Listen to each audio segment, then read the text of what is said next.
Hey,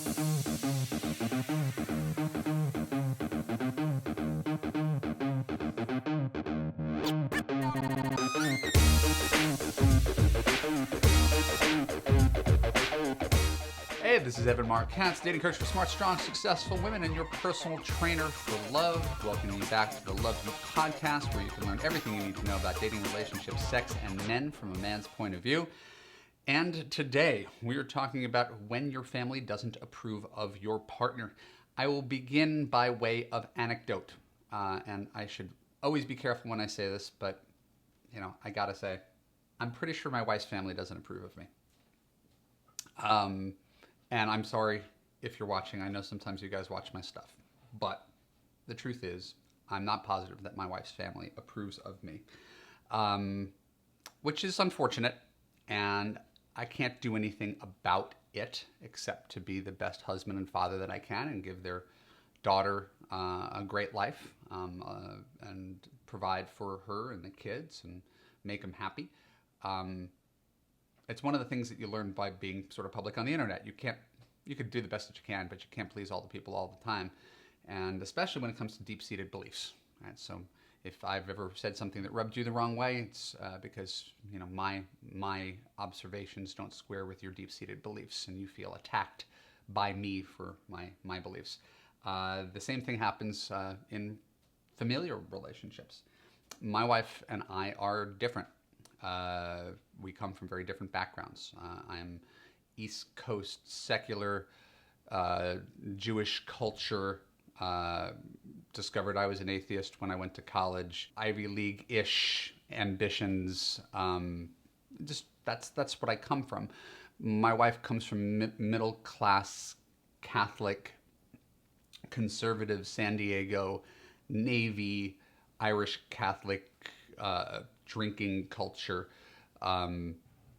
where order is respected and contentness is the greatest value, not striving. It's just being happy with what you've got. So we're very, very different people who miraculously connect very, very well. 6 months into our relationship, when I first told her I loved her, I then had to confront, well, what happens now? Like, I love you. I could see this going further. What are we going to do about the religion of our children?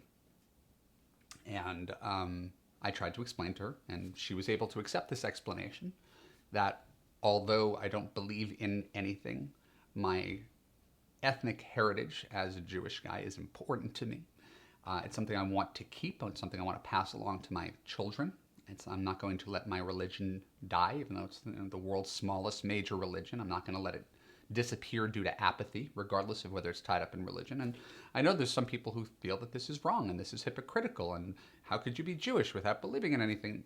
This isn't really a debate about that. Right? This is just a story about how my wife and I decided 6 months in that I would give up atheism for the sake of the kids, right? Because my wife didn't care as much about Catholicism as she did the concept of believing in a higher power. So we're raising two little kids who go to Jewish school and are being brought up Jewish, and they believe in God, which is uncomfortable for me, but it's a small sacrifice. We were fine with this, and we remained fine with this, and the kids are fine with this. Everybody's fine with this, but my wife, because she's non-confrontational, never told her family, specifically her mother, who is a devout Catholic, and her identical twin sister, right, my mother-in-law's sister. They are identical twins, also devout Catholic. My wife went to 16 years of Catholic school. And so after my daughter was born, the obvious question is, when's the baptism? And my wife, non-confrontational though she was, stood up to her family and said there's not going to be a baptism. We're raising the kids Jewish, which is a very hard conversation for her to have. She avoided it as long as she could, probably too long. And it very much disappointed my mother-in-law and her sister, to the point where they wrote her handwritten, angry, disappointed letters about how disappointed they were in her, how they're worried about their grandchildren's souls, and how I must have brainwashed her somehow to convince her to do this. I sometimes talk about big concept things. Sometimes I just want to go personal because it matters. Right? All of this matters. It all comes to a point. It's not just an exercise in talking about myself. Right? How do we extrapolate this to something bigger? Well, as it turns out, I am the kind of person who likes to resolve things. I don't like to have this as the elephant in the room, right? The Jewish atheist brainwashes your daughter and convinces her against her will to have little Jewish kids. I don't like that narrative, especially since it's not true, right? My wife is very happy. Everything she did was by her own choice and her own volition. And we're a very happy family. The only people who are not happy with this decision are my Catholic in-laws, who are consistently and rightfully concerned about the souls of their grandkids. And I feel bad. I mean, I feel bad to disappoint anybody. And after all this, I'm one of the lucky ones, right? Because I forged a strong relationship with my wife. And although my wife is fundamentally a pleaser, she is a yes person. She wants everybody to be happiest. She's an oldest child who acts like a middle child. Just wants everybody around her to be happy and be nice to each other. Right? So I was never allowed to talk to my in-laws about this and help them understand how we arrived at this conclusion and who I am and what this means. Right? I was removed from this equation. This is just a conversation my wife had with her mom. Right? That they ended up talking and then sort of, I think, either agreeing or just sweeping it under the rug to the best of their abilities. And I just don't talk about it. I'm talking about it now, but we pretty much have to pretend that this isn't actually happening and that there's not an elephant in the room at all. Because we pretend, there's kind of not. Right? My wife and I live in our happy little bubble, and if my in-laws have any resentment, they do a really great job of not showing it. But I'm not positive they approve. But they get out of the way. And I thank them for that. This is an unusual story, not just the unusual compromise my wife and I made for our children's religion, but the idea that when you come from a strong ethnic culture, Persian, Indian, Chinese, Jewish, Greek, right, there is a lot of pressure internally from your family in particular to stay within your tribe. Right? One of the things my wife likes about Jewish culture is that there's really a strong culture, right? She's proud of being Irish, but she doesn't go around and meet other Irish people and be like, I totally get you because you're Irish. Jewish people do that. Black people do that. I get you. You're one of me. Right? So there's pressure to stay in the tribe if you're part of an ethnic culture, especially if you're first generation. Right? And this is an immigrant story. This is anybody who's come to America as a first generation wants to make it as an American, blend in with the culture, right? Wants to assimilate, but doesn't want to lose their identity from where they came from. And the parents are afraid of losing what made them Greek, Persian, Indian, whatever. Right? So there's this interesting conflict of interests where we want to be fully American and integrated and assimilated, and still carve out this unique culture and hold on to it because it's important to remember where you came from. I'm very fortunate that I'm third generation. My Russian grandparents came over in 1929. My mom's grandparents came over earlier than that, so I'm third, fourth generation Russian. And I never felt pressured by my family to marry Jewish.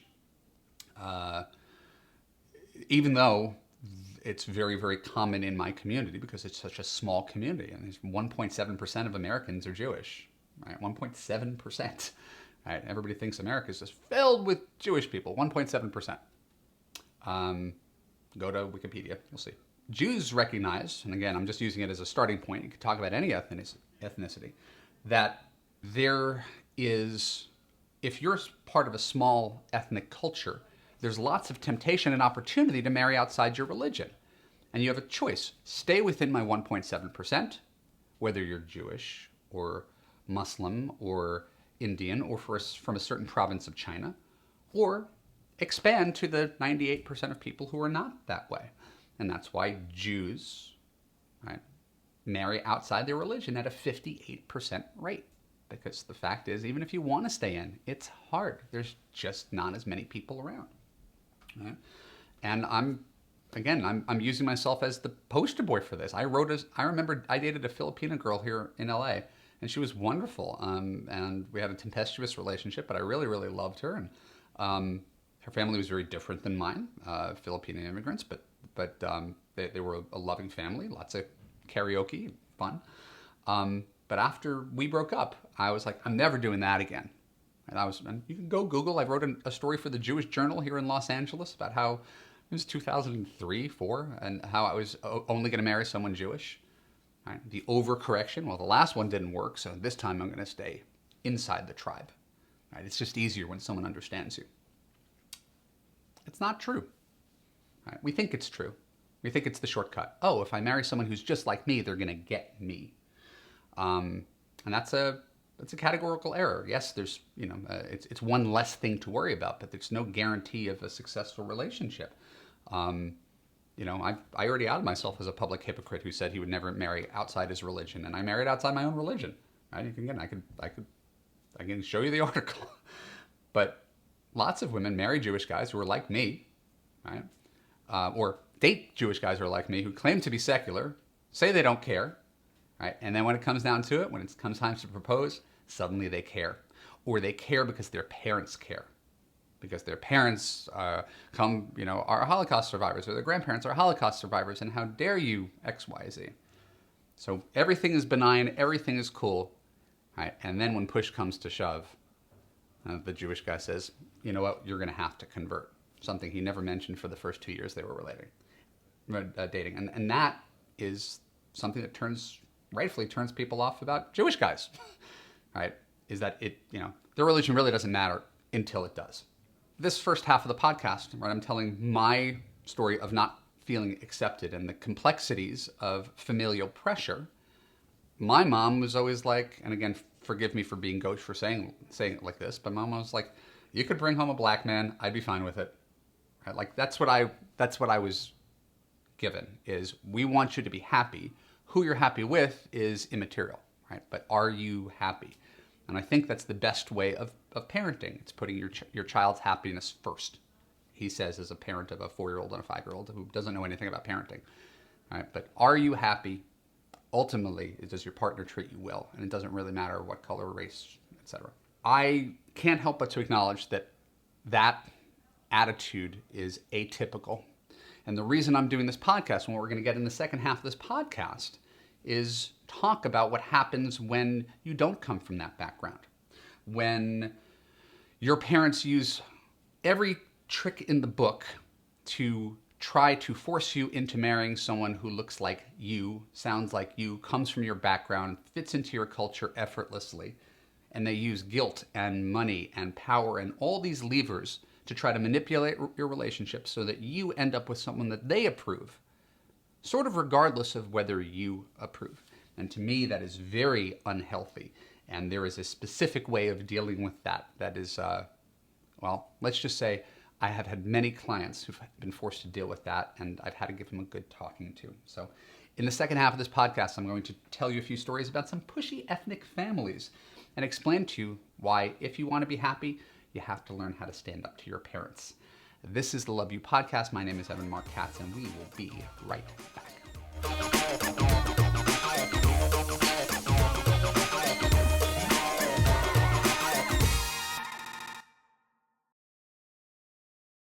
Hey, this is Marc Katz, dating coach for smart, strong, successful women, and your personal trainer for love. Welcoming you back to the Love U Podcast, the second half of this Love U Podcast, where we're going to be talking about families who disapprove of your choice in partners. And again, I'm looking for common threads. Like, what could we learn from this? The fact that it happens so very frequently. Amy Chua wrote the book about being a tiger mom. Her follow-up book, and again, I read articles about books, I don't always read the books, was about cultures of exceptionalism, right? And so she observed, she's a Yale professor, why do Chinese people succeed so disproportionately here in America? Why do Indian people, why do Jewish people, what do they have in common, right? That makes them disproportionately successful here in America. And some of the things are They're cultures of ethnic exceptionalism, which is to say they all think that they're the best, right? That's been inculcated into their culture is you're the best, you can do anything, push, strive, study, right? You are the best, right? To the point where sometimes you end up looking down on other cultures. But these are all taught within culture that you're the best. And then there's the good qualities that come with the bad qualities, right? Intelligent, which often means opinionated. Caring, which often means overprotective. Close, which often means insular. They don't get outside their own bubble. And again, the condescending, patronizing quality that comes with thinking that you are an exceptional culture, that you're the chosen people, for example. It could inspire you to do great things, but also it could have some deleterious effects too. So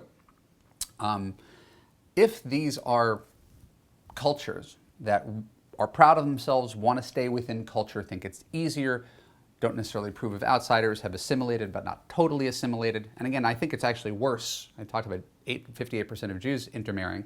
I think it's worse for Asian cultures and Indian cultures in particular. There's a lot of first-generation parental pressure to stay within the marriage. Indian in particular, it's a culture of, I forgot the terminology for, when it's arranged marriage. I've mentioned the book First Comes Marriage by Reva Seth about the virtues of arranged marriage compared to Western marriage. But there is something that does not change. A wonderful movie called Meet the Patels, where I actually know the filmmaker from Duke, but the pressure that this 30-something-year-old guy felt from his family to marry not just another Indian woman, but another Patel. A movie worth watching. So, by way of anecdote, there is a friend of mine, we're going to call him Ted. He fell in love with an Indian woman, and they were together for 2-3 years, across many countries. It was a long-distance relationship, but it was intense, and it was passionate, and it was real. And this guy is a great guy. He's the kind of guy who could get any woman, and he chose this woman who's also extraordinary. I've only met her once, but they're a great couple. And her family wanted nothing to do with this guy. And this guy is like a superstar. Like, I've got a man crush on this friend of mine. That's how great he is. Well, I don't want to out him or brag about him, but he's an amazing guy. And her family just could not get on board. And they tried everything in their power to break them up. And he jumped through hoops upon hoops upon hoops, which I think culminated in a 700-person Indian wedding in India, just to prove that he was willing to go through whatever fire gauntlet to get to the other side to marry their daughter. But I remember being shocked by that. And this is not to diminish my love for my wife as much as my sort of intolerance for jumping through hoops. I could not imagine having to work that hard to prove myself to my wife's family for any reason. What I would expect is her to stand up to her family and say, this is the man I love, this is the man I'm marrying, you're not going to mess this up for me. That's my prescription. But this guy went the extra mile to try to convince her family to get on board the wedding train, which was probably going to leave the station, but not with their blessing. Then there's another story of a friend of mine who is a wonderful guy. He's a doctor, found himself a lovely Chinese-American girlfriend. Parents sacrificed everything to bring her to America. They still live in China. And when it came time to propose, the family asked him for a dowry, but not just a dowry, like an extortion kind of dowry, like a $75,000 down and $5,000 a month for the rest of their lives dowry to marry their daughter. And I remember him talking to me, is like, what do you think I should do? What do you, this feels wrong to me, but I love her and I don't want to lose her. And I gave him the same advice that I'm giving you here. She has to be able to stand up to her parents. Right? This is not acceptable. Right? This is between you two. Right? Yes, we want them to be happy. Yes, we want them to approve, but it's not your job to convince them. It's her job to convince them. Right? That takes strength. to stand up to your family, who sacrificed everything for you. And that, to me, that's sort of the underlying thing behind it. I'm not, anti-immigrant culture, or don't understand the value of insularity or preserving what's special about the old country. I'm, in fact, a very sentimental person. It's why I'm not religious and I still choose Jewish culture. It's more on a practical level. It's so hard to find lasting love, right, with a special person that you can get along with. Right? Why restrict yourself to 1% of the population that happens to have the same, ethnic background as you do? Right? Why make it so much more difficult when you find someone that where those puzzle pieces fit and the shoe fits perfectly? Why mess with that? And why would anybody from the outside not approve if two people are happy? It's because people have their ideas and they have their own agenda. And they're not evil, but they are selfish and they are short-sighted. As a dating coach for 13 years, I get a disproportionate amount, right? I don't release numbers, nor do I even keep great numbers on my private clients, but I have a disproportionate amount of Asian and Indian women clients, right? If we could assume that, that makes 15% of the American population, they're probably 30% of my clientele, right? For a very specific reason. They haven't dated much culturally. Their parents are very insistent on studying and achievement and obedience, right? So there was a lot less dating in their teens and 20s, and they're often late bloomers in that regard. And they're A, behind the 8 ball because they've taken a long time. B, their standards are very high because they're very successful and cerebral. Right? And C, there's a lot of familiar pressure to stay in community, which is impractical, right? Not bad, not wrong, but impractical when the goal is just to find someone to make you happy and build a family. And you start by ruling out 99% of the population before you talk about height, weight, age, income, education, personality, consistency, kindness, communication, etc. Right, we're starting with a smaller pool. So I understand parents who've sacrificed everything to give their kids a better life. You can't judge that. You can only admire that. But that doesn't mean that they own you. And it doesn't mean that you owe them. And people really need to hear that. Yes, you gave me life. Yes, you gave me a better life. Yes, I couldn't have done it without you. Yes, you paid for my college. Yes, you inspired me.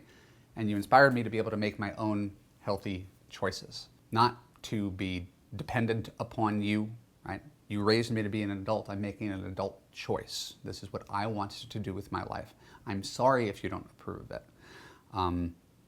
If you're the parent who puts your happiness, right, or your purity, I mean, it's like politics, right? If you put political purity over practicality and compromise, you end up nowhere. You just end up fighting and intransigent. Ultimately, all relationships, parental, romantic, business, political, are about reasonable compromise and listening and validating and realizing that not everybody can get their way in every situation.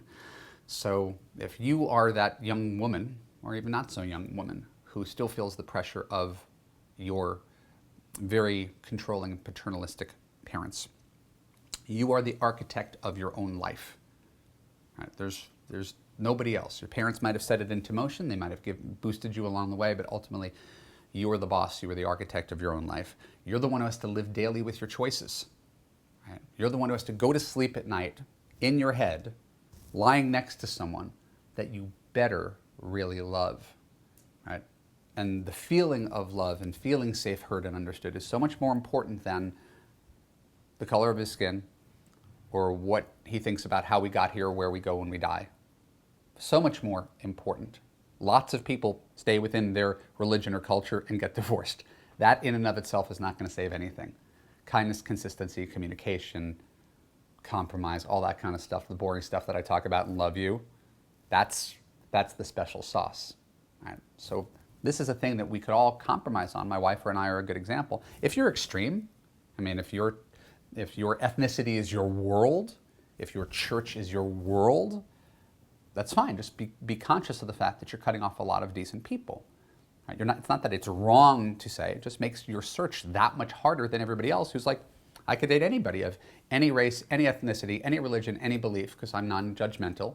People could believe what they want. My wife and I don't agree on the same stuff. Doesn't matter. So you have to make a decision that works for you 24/7, 365, not something that gets your parents off your back. Right? If your parents are going to remain on your back, you're making a choice. You're building a new life. Sometimes people think that when it comes to dating and relationships, it's like this, it's the end of the road. Oh my God, I dated 100 people over the course of 15 years. It was exhausting. Now I'm done. Well, yeah, you found one person. Now you're 35 years old. You get married. Guess what? This is day one of the rest of your life. This is your new life. The old life is almost irrelevant. All right? The second I chose my wife was the second that everything changed. Right? There's before wife, there's after wife. Those are two different eras. So when you're making this choice to hold on to what your parents gave you or told you was true, regardless of whether it works for you, regardless of whether it's factually true, just because you're trying to please and not rock the boat, realize you're making a decision on the first day of the rest of your life for 40 years. Right? You don't want to regret that decision. You don't want to second guess that decision. You got to feel good about that decision. And it has to feel good to you. Whether it feels good to your parents is ultimately incidental. Right? Really, it's incidental. If your parents are going to be the kind of people who choose to break up with you or pressure you, and they're going to say, hey, we're not even going to come to your wedding, right? If you marry X, presuming that X isn't an abuser or a bad person. This is just literally just a religious or ethnic dispute, right? This is where you have to stand up to your parents. If they would rather be right than supportive, right, you have to draw the line in the sand, right, and choose the person that you're going to spend every day with for the next 40 years, not the people who brought you into this world and paid for your college. Right? No matter how much love, how much loyalty you have. Sorry, parents. Right? This is on behalf of your kids, and ultimately, we've got a finite number of years on this planet. And we got to do what works for us and makes us happy. And if your kid makes a bad decision, the kid will live with the bad decision. But it has to be an independent decision. It cannot be one that is influenced. It's like the mafia telling you what you're allowed to do with your business. That's not the way to run a business. You don't get in business with the mafia. You get to make your own choices because you're an adult. If you were raised well and your parents raised you well, they should let you do your thing. And you have to be strong enough to tell them, no, this is the person I love. This is the person I'm going to be with. I would love your approval, but I'm not going to change my mind on it. That was surprisingly emotional. There was something a little personal in there. But it's important to speak truth to this power and reclaim your own power as an individual. Nobody should tell you what to do. I'm not telling you what to do. I just want you to be happy.